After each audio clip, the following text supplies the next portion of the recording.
Welcome back guys to another episode, and today we're taking you to Thailand. We're going to share with you the 5 epic things we did in Thailand. Without further ado, let's get started. Then you're gone. I fall for every word that you say to me. So hard, being drawn to you so easily. I am stuck in a loop of chemicals. What's the point of this? But I don't wanna be alone. I keep looking at my phone, but you never call me. Number 5. Malls. Yeah, malls don't seem like an epic thing to do, but when you go to Thailand, the malls there are pretty dang epic.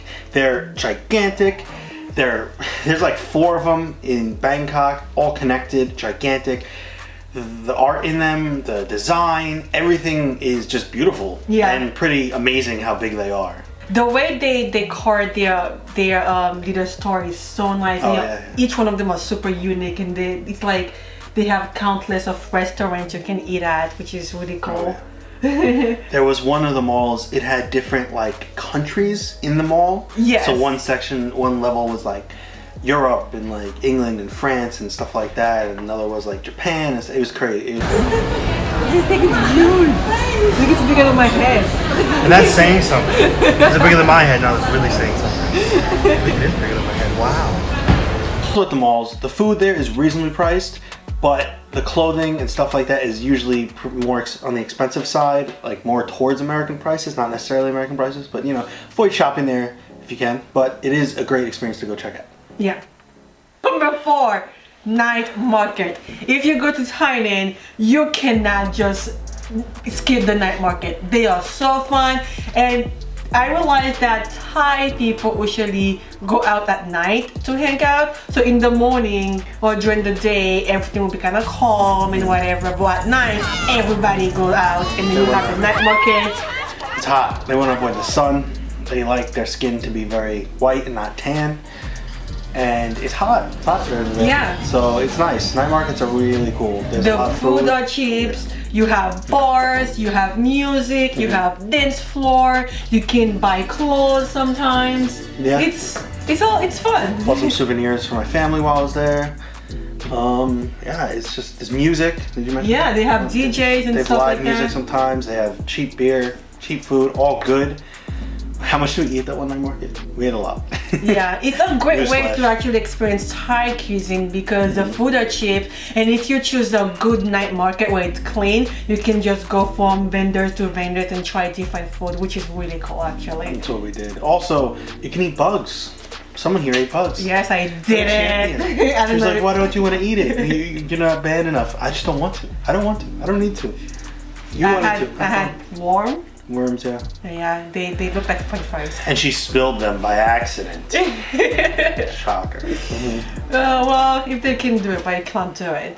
Now this is the adult theme park kind of area where they have multiple levels, and they have strip clubs, ladyboy clubs, and bars, okay? Now, it's definitely an interesting sight to see that I've never seen it stacking like adult themed area before, so it's a pretty cool place to see, even if you're not gonna pay for sex or anything, like care about that. It's just cool to be there and experience it. And it is a bit awkward when you're in the club because they're not really dancing. It's not like a normal strip club. I feel like they're just on stage just waiting for you to say, hey, I'll pay you for sex, and you go in the back with them, which we didn't do, but it was just a cool experience to be there and see it firsthand because it's very popular. And there were like a ton of old white dudes there and young Thai girls and ladyboys. Enjoy. You guys know that Thailand is known for ladyboys, so if you go to Thailand, you should definitely experience it. And it's so fascinating to see how good they look.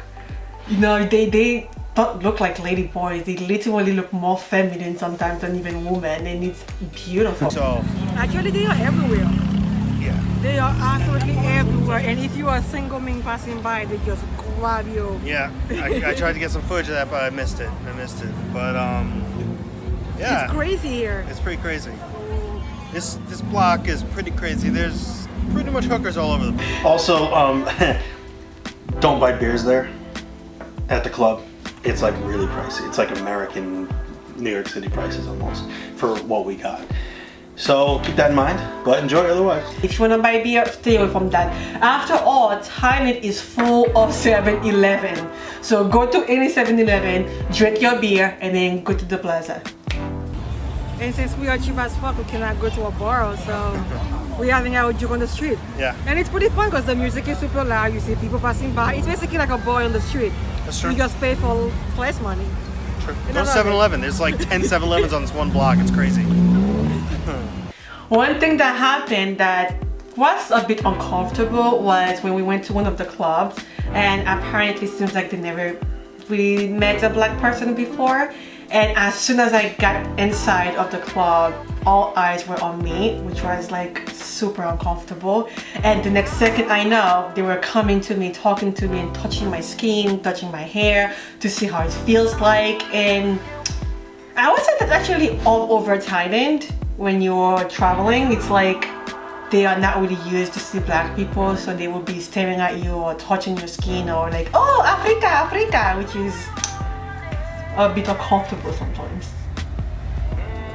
So to all of my black people, keep that in mind. Number 4, visit the low-neck people. This actually was one of the favorite things that I did in Thailand. I had this in my bucket list since I was probably 15. And to be able to meet them, to see them, how they live, their culture.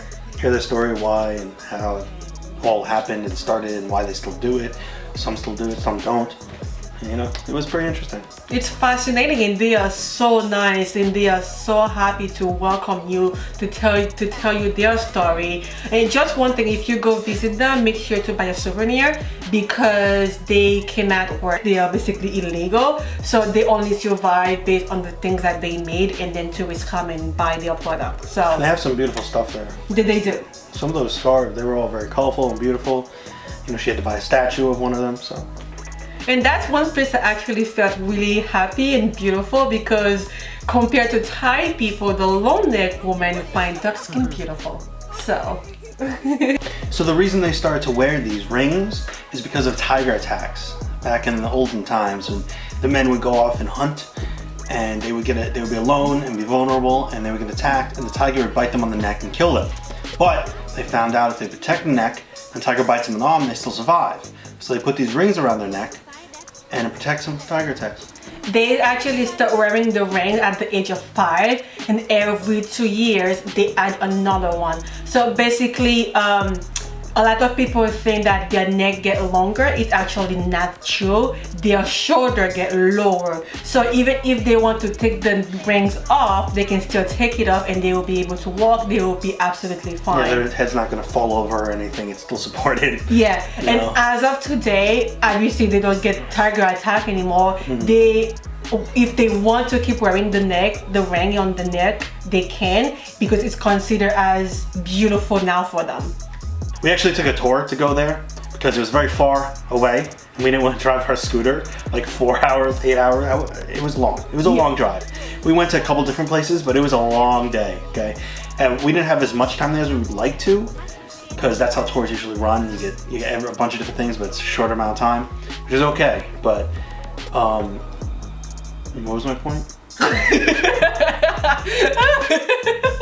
My point is, we took a tour there, and then you might have to too, okay? It might be more convenient for you to take a tour. They picked us up at our hotel, took us right there, took us right back. It was easy. Number 1, elephants. Yup, elephants. This is my favorite one, by the way, if you could tell my excitement.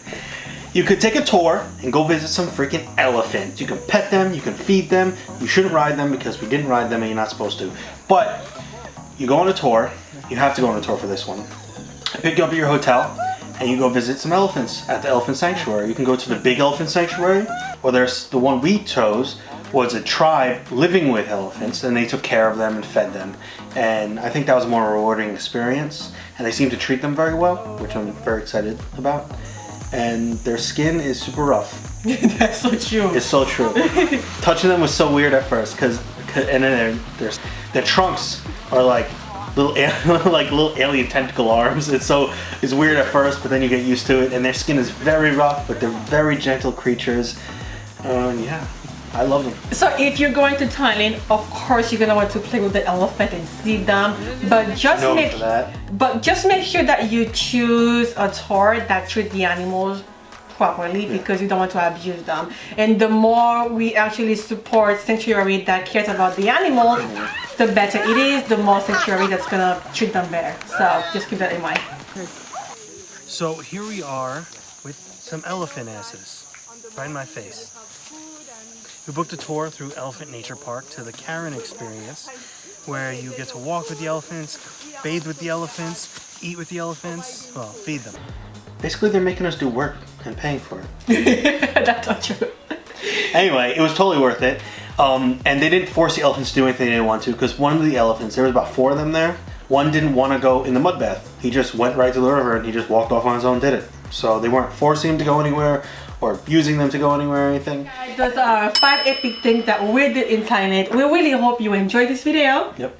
Make sure to give us a big thumbs up. You know, subscribe, like, comment, check out these other videos we got, and we'll see you in the next episode.